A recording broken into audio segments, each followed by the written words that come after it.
ಯಡಿಯೂರಪ್ಪನವ್ರ ಕಾಲದಲ್ಲಿ ಬೊಮ್ಮಾಯಿ ಕಾಲದಲ್ಲಿ ಬಜೆಟ್ ಇಲ್ಲದೆ ಕೆಲಸಗಳನ್ನ ಕೊಟ್ಟಿದ್ದಾರೆ. ನಾನು ಆದಷ್ಟು ಕ್ಲಿಯರ್ ಮಾಡಿದ್ದೀನಿ. ಈಗ ಒಂದೊಂದು ಡಿಪಾರ್ಟ್ಮೆಂಟ್ ಇದರಲ್ಲಿ 50 ಕೋಟಿ 60 ಕೋಟಿ ಇದೆ. ನಾನು ನೀವೇ ಹಂಚಿ ಅಂತ ಹೇಳಿದ್ವಿ. ನಾವು ನೀವೇ ಯಾರ್ಯಾರು ಕೊಡಬೇಕು ಅಂತ. ಕಾಂಟ್ರಾಕ್ಟರ್ ಅಂದರೆ ಇಲ್ಲಿ ಬರೀ ಬರೋ ಮಾತ್ರ ಕಾಂಟ್ರಾಕ್ಟರ್ ಅಲ್ಲ, ಇಡೀ ರಾಜ್ಯದ ಉದ್ಯೋಗ contractor.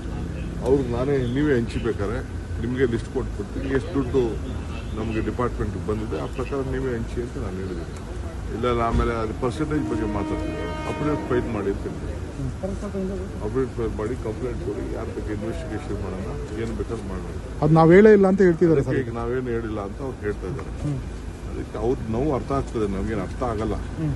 But they can no one can threaten the government. ಎದುರಿಸೋಕ್ಕೆ ಸರ್ಕಾರನ ಎದುರಿಸೋಕ್ಕಾಗಲ್ಲ. ನಾವು ವಿತಿನ್ ದಿ ಲಾ ಅವರು 10% ನಮ್ಮ ಕಾರ್ಪೊರೇಷನ್ ಪ್ಲೇಸ್ ಮಾಡಿ ಅಂತ ಹೇಳ್ತಾರೆ.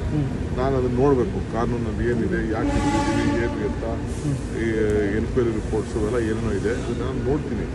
ನೋಡ್ಬಿಟ್ಟು ನಮ್ಗೇನು ಅವ್ರಿಗೇನು ಸಹಾಯ ಮಾಡಬೇಕು ನಾನು ಮಾಡ್ಕೊಂಡು ಬಂದಿದ್ದೀನಿ. ಅವ್ರಿಗೂ ಗೊತ್ತಿದೆ ಅದು. ಬೇರೆ ಬೇರೆ ಕೆಲವು ಡಿಪಾರ್ಟ್ಮೆಂಟಲ್ಲಿ ಸ್ವಲ್ಪ ಸಮಸ್ಯೆ ಆಗಿದೆ ಅಂತ ಹೇಳ್ತಾ ಇದ್ದಾರೆ. ಚೀಫ್ ಮಿನಿಸ್ಟರ್ಗೆ ನಾನು ಅವ್ರಿಗೊಂದು ಅಪಾಯಿಂಟ್ಮೆಂಟ್ ಫಿಕ್ಸ್ ಮಾಡಿಕೊಡ್ತೀನಿ.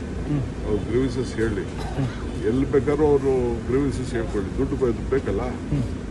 ಹಿಂದೆ ಏನಾಗಿತ್ತು, ಒಂದು ಬಜೆಟ್ ಇತ್ತು. ಆ ಬಜೆಟ್ ಮೇಲೆ ಕೆಲಸ ತಗೋಬೇಕು. ಕೆಲಸ ಎಲ್ಲ 3% 4% ತಗೋಬಿಟ್ಟಿದ್ದಾರೆ.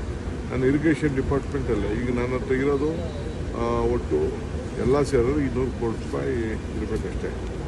17,000 ಕೋಟಿ ರೂಪಾಯಿ ಇದು ಬಿಲ್ ಇದೆ. 200 ಕೋಟಿ ಯಾರು ಕೊಟ್ಟಿರೋದು? ಯಾರಿಗೆ ಆಫೀಸರ್ಸ್ ಕೊಡೋಕ್ಕೆ ಹೇಳಿ, ಯಾವ ಲೆಕ್ಟರ್ ಕೊಡೋಕ್ಕೆ ಹೇಳಿ. ನಾನು ಎಲ್ಲ 25 ಲಕ್ಷ 50 ಲಕ್ಷ 1 ಕೋಟಿ ಇಂಥವೆಲ್ಲ ಕೊಡಬೇಕು. ಒಬ್ಬೊಬ್ಬ ಕಾಂಟ್ರಾಕ್ಟ್ಗೆ, ದೊಡ್ಡ ಕಾಂಟ್ರಾಕ್ಟ್ಗೆ 2,000 ಕೋಟಿ ರೂಪಾಯಿ ಕೊಡೋದು ಬಿಲ್ಗಳಿದೆ. ಅವರೆಲ್ಲ ಭಾಳ ಪ್ರೆಷರ್ ಬಿಲ್ಡಪ್ ಮಾಡ್ತಾ ಇದ್ದಾರೆ. ಅಂದರೂ ನನ್ನ ಹತ್ರ ಅದನ್ನು ಮಾಡೋಕ್ಕಾಗ್ತಾ ಇಲ್ಲ. ಅದಕ್ಕೆ ಒಂದು ಸಿಸ್ಟಮ್ ತರ್ತಾ ಇದ್ದೀನಿ.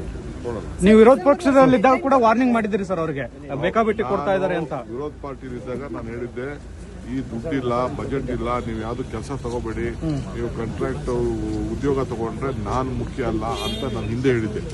ನಿಮ್ಗೆ ಯಾರಿಗೂ ಬೆಲ್ ಸಿಗುದಿಲ್ಲ ಅಂತ ಕೂಡ ಹೇಳಿದ್ದೆ. ಬೇಕಾದ್ರೆ ನೀವು ಅದನ್ನ ತೆಗೆದುಬಿಟ್ಟು ಟಿವಿಲಿ ನಾನು ಏನು ಅವತ್ತೇನು ಮಾತಾಡಿದ್ದೆ ಅದನ್ನ ಬೇಕಾದ್ರೆ ನೀವು ರೀಪ್ಲೇ ಮಾಡಿ. ನಾನು ನೋಡೋಣ ಅಷ್ಟೊತ್ತಿಗೆ ನಮ್ಮ ಫೈನಾನ್ಷಿಯಲ್ ಕಂಡೀಷನ್ ಆಯ್ತು. ಖಂಡಿತ ಕೆಲಸ ಮಾಡಿರೋದಾಗೆ ಕೊಡ್ಲೇಬೇಕು. ಅದ್ರಲ್ಲಿ ನಾನೇನು ಇಲ್ಲ ಅಂತಲ್ಲ. ಫೈನಾನ್ಷಿಯಲ್ ಬಂದಾಗ ಹಣ ರಿಲೀಸ್ ಮಾಡ್ತಾರೆ ಫೈನಾನ್ಸ್ ಅವ್ರು. ನಾವೇನು ಮಾಡೋದು ಸರ್? ಈಗ ನೀವು ರಿಲೀಸ್ ಮಾಡಿಲ್ಲ ಅಂದ್ರೆ ಡಿಸೆಂಬರ್ ಒಳಗಡೆ ಈಗ ನಿಮ್ಮ ಹೈಕಮಾಂಡ್ ನ ಭೇಟಿ ಮಾಡಿ ದೂರು ಕೊಡ್ತಾರೆ. ನಾನೇ ಟೈಮ್ ಫಿಕ್ಸ್ ಮಾಡ್ಕೊಡ್ತೀನಿ. ಯಡಿಯೂರಪ್ಪನವ್ರ ಕಾಲದಲ್ಲಿ ಬೊಮ್ಮಾಯಿ ಕಾಲದಲ್ಲಿ ಬಜೆಟ್ ಇಲ್ಲದೆ ಕೆಲಸಗಳನ್ನ ಕೊಟ್ಟಿದ್ದಾರೆ. ನಾನು ಆದಷ್ಟು ಕ್ಲಿಯರ್ ಮಾಡಿದ್ದೀನಿ. ಈಗ ಒಂದೊಂದು ಡಿಪಾರ್ಟ್ಮೆಂಟ್ ಇದರಲ್ಲಿ 50 ಕೋಟಿ 60 ಕೋಟಿ ಇದೆ. ನಾನು ನೀವೇ ಹಂಚಿ ಅಂತ ಹೇಳಿದ್ವಿ. ನಾವು ನೀವೇ ಯಾರ್ಯಾರು ಕೊಡಬೇಕು ಅಂತ. ಕಾಂಟ್ರಾಕ್ಟರ್ ಅಂದರೆ ಇಲ್ಲಿ ಬರೀ ಬರೋ ಮಾತ್ರ ಕಾಂಟ್ರಾಕ್ಟರ್ ಅಲ್ಲ, ಇಡೀ ರಾಜ್ಯದ ಉದ್ಯೋಗ ಕಾಂಟ್ರಾಕ್ಟರ್. ಅವ್ರಿಗೆ ನಾನೇ ನೀವೇ ಹಂಚಿಬೇಕಾರೆ ನಿಮಗೆ ಲಿಸ್ಟ್ ಕೊಟ್ಬಿಡ್ತೀನಿ. ಎಷ್ಟು ದುಡ್ಡು ನಮಗೆ ಡಿಪಾರ್ಟ್ಮೆಂಟ್ಗೆ ಬಂದಿದೆ ಆ ಪ್ರಕಾರ ನೀವೇ ಹಂಚಿ ಅಂತ ನಾನು ಹೇಳಿದ್ದೀನಿ. ಇಲ್ಲ ಆಮೇಲೆ ಅದು ಪರ್ಸೆಂಟೇಜ್ ಬಗ್ಗೆ ಮಾತಾಡ್ತೀನಿ. ಅಪ್ಡೇಟ್ ಫೈಲ್ ಮಾಡಿ ಅಂತ ಹೇಳ್ತೀನಿ. ಅಪ್ಡೇಟ್ ಫೈಲ್ ಮಾಡಿ ಕಂಪ್ಲೇಂಟ್ ಕೊಡಿ, ಯಾರ ಬಗ್ಗೆ ಇನ್ವೆಸ್ಟಿಗೇಷನ್ ಮಾಡೋಣ, ಏನು ಬೇಕಾದ್ರೂ ಮಾಡೋಣ. ಅದು ನಾವು ಹೇಳೇ ಇಲ್ಲ ಅಂತ ಹೇಳ್ತಿದ್ದಾರೆ. ಈಗ ನಾವೇನು ಹೇಳಿಲ್ಲ ಅಂತ ಅವ್ರು ಹೇಳ್ತಾ ಇದ್ದಾರೆ. ಅದಕ್ಕೆ ಅವ್ರ ನೋವು ಅರ್ಥ ಆಗ್ತದೆ, ನಮಗೇನು ಅರ್ಥ ಆಗಲ್ಲ. But they can no one can threaten the government. ಎದುರಿಸೋಕ್ಕೆ ಸರ್ಕಾರನ ಎದುರಿಸೋಕ್ಕಾಗಲ್ಲ. ನಾವು ವಿತಿನ್ ದಿ ಲಾ ಅವರು 10% ನಮ್ಮ ಕಾರ್ಪೊರೇಷನ್ ಪ್ಲೇಸ್ ಮಾಡಿ ಅಂತ ಹೇಳ್ತಾರೆ. ನಾನು ಅದನ್ನು ನೋಡಬೇಕು, ಕಾನೂನಲ್ಲಿ ಏನಿದೆ, ಯಾಕೆ ಏನು ಅಂತ ಈ ಎನ್ಕ್ವೈರಿ ರಿಪೋರ್ಟ್ಸು ಅವೆಲ್ಲ ಏನೇನೋ ಇದೆ, ಅದನ್ನು ನಾನು ನೋಡ್ತೀನಿ. ನೋಡ್ಬಿಟ್ಟು ನಮ್ಗೇನು ಅವ್ರಿಗೇನು ಸಹಾಯ ಮಾಡಬೇಕು ನಾನು ಮಾಡ್ಕೊಂಡು ಬಂದಿದ್ದೀನಿ. ಅವ್ರಿಗೂ ಗೊತ್ತಿದೆ ಅದು. ಬೇರೆ ಬೇರೆ ಕೆಲವು ಡಿಪಾರ್ಟ್ಮೆಂಟಲ್ಲಿ ಸ್ವಲ್ಪ ಸಮಸ್ಯೆ ಆಗಿದೆ ಅಂತ ಹೇಳ್ತಾ ಇದ್ದಾರೆ. ಚೀಫ್ ಮಿನಿಸ್ಟರ್ಗೆ ನಾನು ಅವ್ರಿಗೊಂದು ಅಪಾಯಿಂಟ್ಮೆಂಟ್ ಫಿಕ್ಸ್ ಮಾಡಿಕೊಡ್ತೀನಿ. ಅವ್ರು ಗ್ರೀವೆನ್ಸಸ್ ಹೇಳಿ, ಎಲ್ಲಿ ಬೇಕಾದ್ರೂ ಅವರು ಗ್ರೀವೆನ್ಸಸ್ ಹೇಳ್ಕೊಳ್ಳಿ. ದುಡ್ಡು ಬೇಕಲ್ಲ. ಹಿಂದೆ ಏನಾಗಿತ್ತು, ಒಂದು ಬಜೆಟ್ ಇತ್ತು. ಆ ಬಜೆಟ್ ಮೇಲೆ ಕೆಲಸ ತಗೋಬೇಕು. ಕೆಲಸ ಎಲ್ಲ 3% 4% ತಗೋಬಿಟ್ಟಿದ್ದಾರೆ. ನಾನು ಇರಿಗೇಷನ್ ಡಿಪಾರ್ಟ್ಮೆಂಟಲ್ಲೇ ಈಗ ನನ್ನ ಹತ್ರ ಇರೋದು ಒಟ್ಟು ಎಲ್ಲ ಸೇರಿದ್ರೆ 200 ಕೋಟಿ ರೂಪಾಯಿ ಇರಬೇಕಷ್ಟೇ. 17,000 ಕೋಟಿ ರೂಪಾಯಿ ಇದು ಬಿಲ್ ಇದೆ. 200 ಕೋಟಿ ಯಾರು ಕೊಟ್ಟಿರೋದು? ಯಾರಿಗೆ ಆಫೀಸರ್ಸ್ ಕೊಡೋಕ್ಕೆ ಹೇಳಿ, ಯಾವ ಲೆಕ್ಟರ್ ಕೊಡೋಕ್ಕೆ ಹೇಳಿ. ನಾನು ಎಲ್ಲ 25 ಲಕ್ಷ 50 ಲಕ್ಷ 1 ಕೋಟಿ ಇಂಥವೆಲ್ಲ ಕೊಡಬೇಕು. ಒಬ್ಬೊಬ್ಬ ಕಾಂಟ್ರಾಕ್ಟ್ಗೆ, ದೊಡ್ಡ ಕಾಂಟ್ರಾಕ್ಟ್ಗೆ 2,000 ಕೋಟಿ ರೂಪಾಯಿ ಕೊಡೋದು ಬಿಲ್ಗಳಿದೆ. ಅವರೆಲ್ಲ ಭಾಳ ಪ್ರೆಷರ್ ಬಿಲ್ಡಪ್ ಮಾಡ್ತಾ ಇದ್ದಾರೆ. ಅಂದರೂ ನನ್ನ ಹತ್ರ ಅದನ್ನು ಮಾಡೋಕ್ಕಾಗ್ತಾ ಇಲ್ಲ. ಅದಕ್ಕೆ ಒಂದು ಸಿಸ್ಟಮ್ ತರ್ತಾ ಇದ್ದೀನಿ.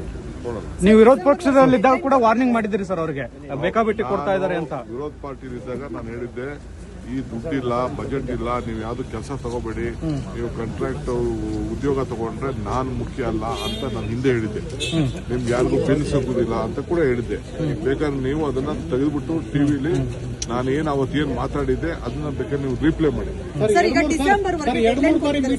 ಜನವರಿಗೆ ರಿಲೀಸ್ ಮಾಡ್ತೀನಿ ಅಂದ್ರಂತೆ ಅವರು. ನಾನ್ ನೋಡೋಣ ಅಷ್ಟೊತ್ತಿಗೆ ನಮ್ಮ ಫೈನಾನ್ಷಿಯಲ್ ಕಂಡೀಷನ್ ಆಯ್ತು ಖಂಡಿತ ಕೆಲಸ ಮಾಡಿರೋದಾಗೆ ಕೊಡ್ಲೇಬೇಕು. ಅದ್ರಲ್ಲಿ ನಾನು ಇಲ್ಲ ಅಂತಲ್ಲ.